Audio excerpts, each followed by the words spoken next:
नमस्कार विद्यार्थी मित्रों, पार्ट 4 देश के नाम संदेश का हमने आगे अभ्यास किया था कि कैसे हम अपने ही सरकार पर दोष मानते रहते हैं पर हम देश की सरकार को उसमें कोई सहयोग देते नहीं है। अब आगे का अभ्यास करें तो राष्ट्रपति जी ने इस संदेश में पूछा है, इस व्यवस्था को बदलेगा कौन।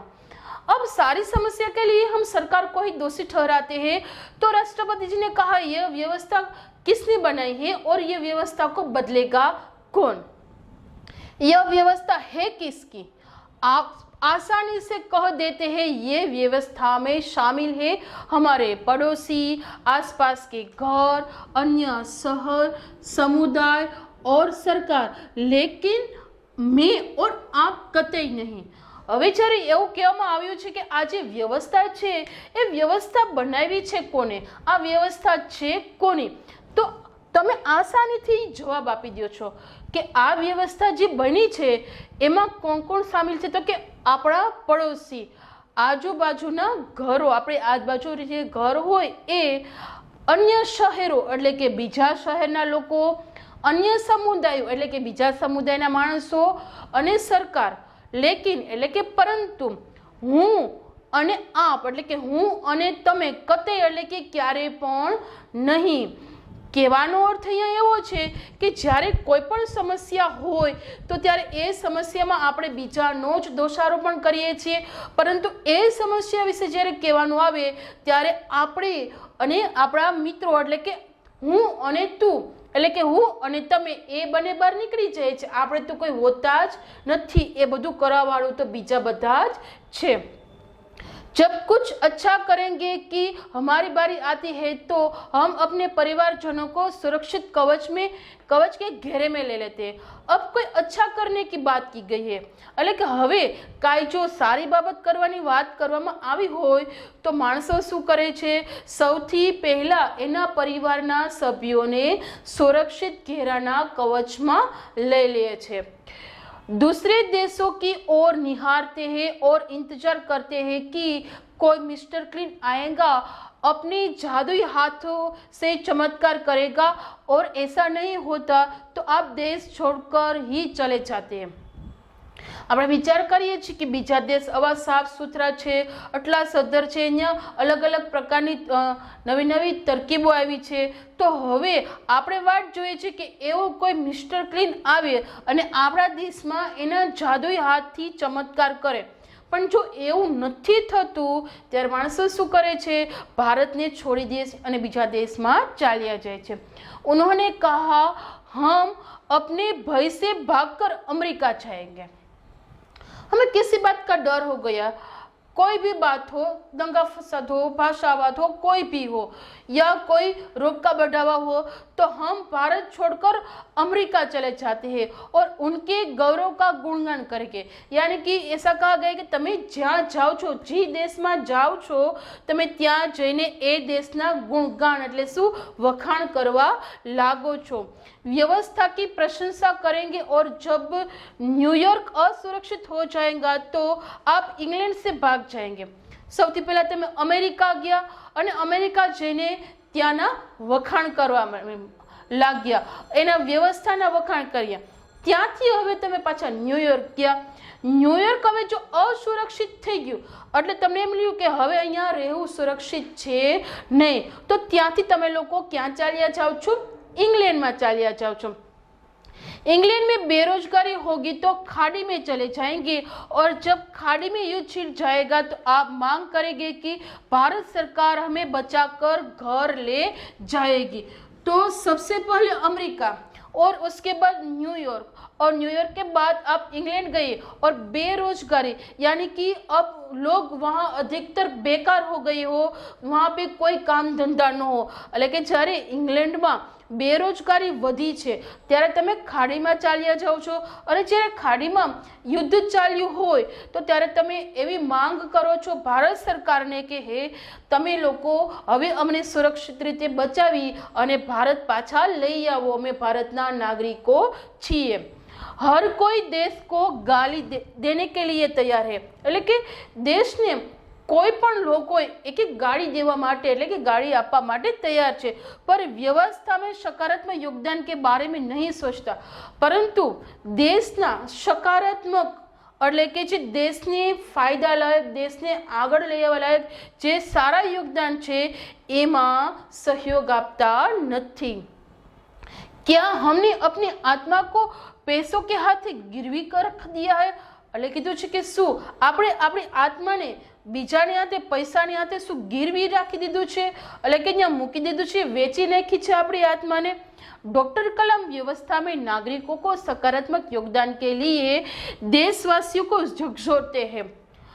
डॉक्टर कलाम व्यवस्था में नागरिकों को सकारात्मक योगदान यानी कि भारत के जो नागरिक है वे देश के सकारात्मक योगदान के साथी बने तो ही देश प्रगति कर सकता है, इसीलिए वे झकझोरते, झकझोरना यानी कि हिलाना। श्रेष्ठ नागरिक बनने की शुरुआत करने की अपील करते हुए संदेश में कहा गया है कि अगर आप वाकई संदेश से सहमत हैं तो इसे अपने 10 और साथियों को ईमेल से भेजिए। डॉक्टर कलाम અહીંયા કીધું છે કે જો તમે દેશના શ્રેષ્ઠ નાગરિક હોય અને શ્રેષ્ઠ નાગરિક બનવા ઈચ્છતા હોય, દેશના સારા કાર્યમાં સહયોગ આપવા ઈચ્છતા હોય તો તમે આ જે સંદેશ વાંચ્યો છે, જે ઈમેલ વાંચ્યો છે એ જ ઈમેલ તમે તમારા 10 મિત્રોને મોકલો અને તમે દેશના સકારાત્મક પગલામાં યોગદાન આપો। परिवार के सभी बड़ों को मेरा प्रणाम। अंत में किरण है वे अपने मित्रों को कहता है કે તમારા ઘરમાં, તારા ઘરમાં જે મોટા છે એ મોટાને, મોટી વ્યક્તિને, દરેકને મારા પ્રણામ કહે છે। તમારા મિત્ર કિરણ, આ એનો મિત્ર હતો કિરણ। अभ्यास प्रश्न 1 मौखिक प्रश्न के उत्तर लिखिए और प्रश्न 2 प्रश्नों के मौखिक उत्तर लिखिए। सारे प्रश्न आपको अपनी नोटबुक में लिखने हैं। और प्रश्न 3 है शब्दों को उचित क्रम में रखकर अर्थपूर्ण वाक्य बनाइए। यहाँ पे कुछ वाक्य लिखे हुए हैं जिसका क्रम सही है नहीं। देखिए, मैं सफाई खुदाई है, तो इसे पढ़ने के बाद हमें ऐसा नहीं लगता कि ये अर्थसपर वाक्य है, पर इसे हमें सही क्रम में लिखकर अर्थसपर, अर्थपूर्ण એટલે કે એમાંથી કંઈક અર્થ નીકળતો હોય ને એવું વાક્ય બનાવવાનું છે। तो कैसे बनेगा? सफाई में खुदाई है, इस तरह से सफाई में खुदाई है, इस क्रम के अनुसार यहाँ पे वाक्य लिखना है। दूसरा, मेरा भारत, मेरा महान भारत, तो सही पढ़े तो मेरा भारत महान, ऐसा नहीं तो भारत मेरा महान या मेरा भारत महान। सही कौन सा है? मेरा भारत महान। तीसरा, लेना और दहेज पाप देना है, यानी कि दहेज लेना और देना पाप है। क्रम नंबर 4, आदर्श भारत को आओ बनाइए मिलकर राष्ट्र, तो उसका अर्थ आओ मिलकर भारत को आदर्श राष्ट्र बनाए। अब आगे प्रश्न नंबर 4, ऐसे व्यवहार की चर्चा कीजिए जिसमें हम देश में अव्यवस्था खड़ी कर सकते हैं एवं देश के विकास में बाधा डाल सकते हैं। तो उत्तर है कि कभी कभी सांप्रदायिक भड़क उठता है और भाषावाद भयंकर रूप खड़ा करता है। ऐसे समय में कट्टरवादी लोग तोड़फोड़ करते हैं और सरकारी संपत्ति को नुकसान पहुंचाते हैं। ऐसा व्यवहार देश में अव्यवस्था खड़ी करता है और देश के विकास में बाधा बनता है। प्रश्न नंबर 5, दहेज एक दूषण, इस विषय के कारण सहित अपना मत दीजिए। यह प्रश्न है, इसमें निबंध भी आता है, वे हम स्कूल खुलने के बाद लिखेंगे। तो पर इसका उत्तर लिखे तो दहेज एक सामाजिक दूषण है। कभी कभी योग्य, शिक्षित और पढ़ी लिखी कन्या विवाह नहीं करती, यदि हो भी जाए तो दहेज न लाने या तो दहेज कम लाने के कारण उसे शारीरिक और मानसिक रूप से पीड़ित करते हैं। और कभी कभी दहेज न लाने के दबाव से उसे आत्महत्या करने के लिए भी मजबूर कर देते हैं। सचमुच दहेज प्रथा एक शर्मनाक बाबत है जिसका हमें पूरी तरह से विरोध करना चाहिए। प्रश्न नंबर 6, हम स्वयं कैसे अपने कर्तव्य का पालन करके आदर्श नागरिक बन सकते हैं एवं भारत को आदर्श राष्ट्र बनाने में योगदान दे सकते हैं? इस विषय पर दिए गए प्रारूप के आधार पर अपने मित्रों को पत्र लिखिए। तो यहाँ पे हमें ऐसा कहा गया है कि हम आदर्श नागरिक किस तरह से बन सकते हैं और आदर्श नागरिक बनने के लिए हम क्या क्या कर सकते हैं, ऐसा पत्र आपको अपने मित्र को लिखना है। तो सबसे पहले आपके मित्र का पता यहाँ पे लिखना है।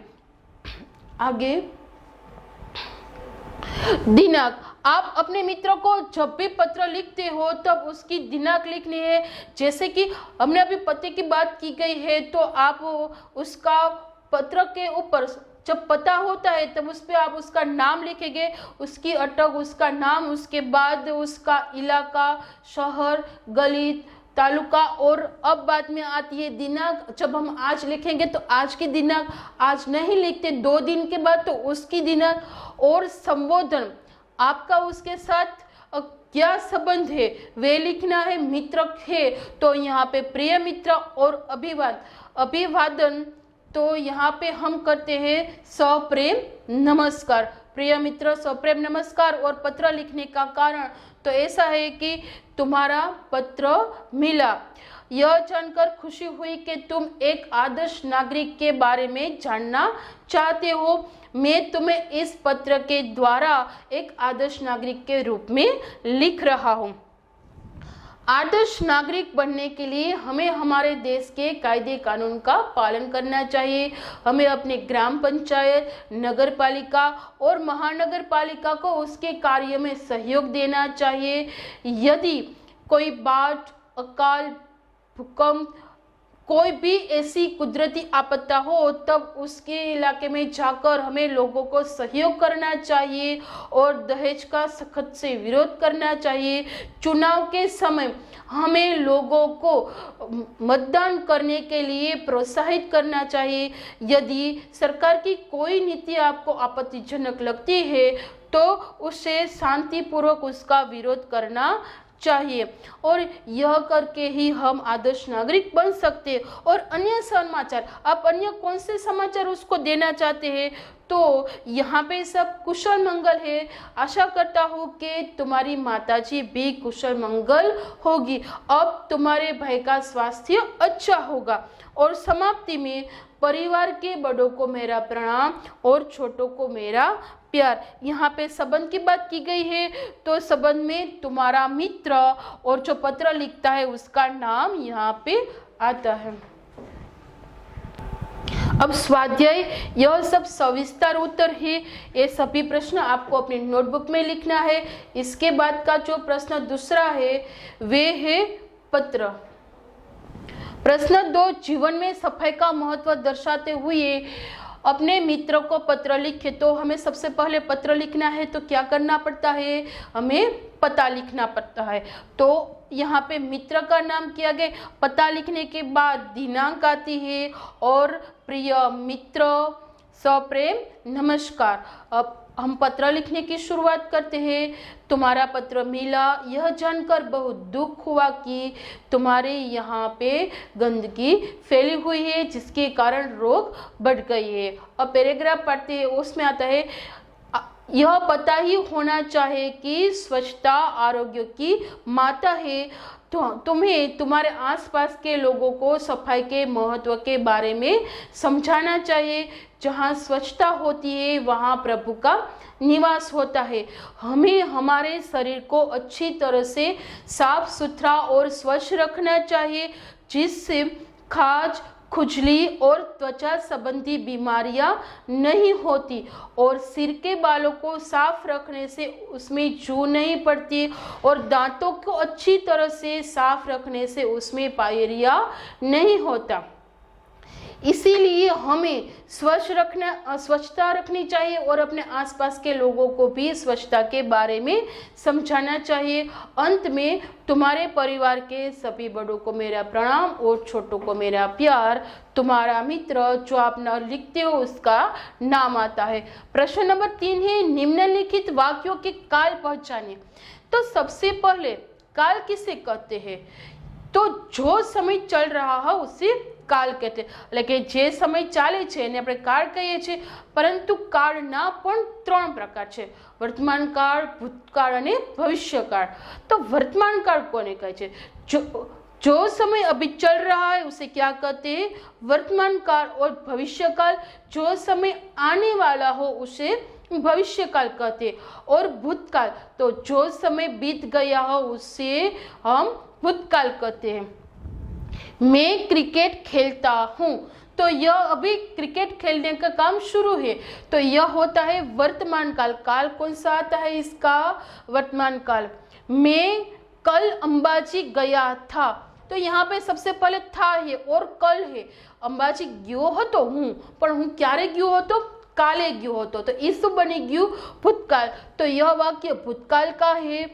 कोई गाना गा रहा है, हमें सुनाई दे रहा है कि कोई गाना गा रहा है, वे अभी सुन ही रहे हैं हम कि कोई गाना गा रहा है, इसलिए इस वाक्य का काल आता है वर्तमान काल। आज ठंड ज्यादा होगी। अब समझो यहाँ पे आज ठंड ज्यादा होगी, अब तक तो ठंड नहीं है, ऐसा लगता है कि शाम होने तक ठंड ज्यादा होगी, तो शाम होने तक, तो शाम तो भविष्य काल में आएगी, तो इसलिए इस वाक्य का काल बनता है भविष्य काल। कल हम स्कूल से प्रवास जा रहे हैं, એટલે કાલે સ્કૂલ થી અમે પ્રવાસમાં જઈ રહ્યા છીએ। અત્યારે ક્યાં છીએ? તો કે પ્રવાસમાં જ છે, ઘરે પહોંચ્યા નથી, એટલે આ વાક્ય પણ કયું આવશે? વર્તમાન કાલ। परसों कश्मीर में हिम वर्षा हुई। अब होने वाली नहीं है, होगी भी नहीं, हिम वर्षा हुई, यानी कि कौन सा वाक्य बनता है? ये भूतकाल बनता है। प्रश्न नंबर 4 काल परिवर्तन कीजिए। यहाँ कोष्टक में हमें यहाँ पे लिखा गया है भविष्य काल, भूतकाल, भविष्य काल और वर्तमान काल। इन सूचनाओं के अनुसार इन वाक्य के काल बदलकर हमें लिखना है। प्रथम है मैं बाजार गया, तो इसका भविष्य काल बनाना है, तो इस तरह से उत्तर आएगा मैं बाजार जाऊंगा, એટલે કે હું બજારે જઈશ। मंदिर में पूजा होगी, तो इसका भूतकाल बनाना है। हमें भूतकाल बनाना है, तो किस तरह से आएगा उत्तर? मंदिर में पूजा हुई। मंदिर में पूजा छे ए થઈ ગઈ છે, હવે થવાની છે નહીં, તો એ વાક્ય બની ગયું ભૂતકાળનું। शिमला में हिम वर्षा हुई, इसका हमें भविष्य काल बनाना છે, એટલે કે અત્યારે નહીં, शिमला में वर्षा थશે, परंतु क्यारे? तो कि भविष्य में। तो किस तरह से बनेगा यह वाक्य? शिमला में हिम वर्षा होगी, शिमला में हिम वर्षा थवानी छे, तो उत्तर है शिमला में हिम वर्षा होगी। मैंने पढ़ाई की, इसका वर्तमान काल करना है। मैं पढ़ाई कर रहा हूँ, એટલે કે હું અત્યારે ભણી રહ્યો છું, આ બનશે વર્તમાન કાલ। तो यहाँ पे विद्यार्थी मित्रों पाठ पूर्ण होता है।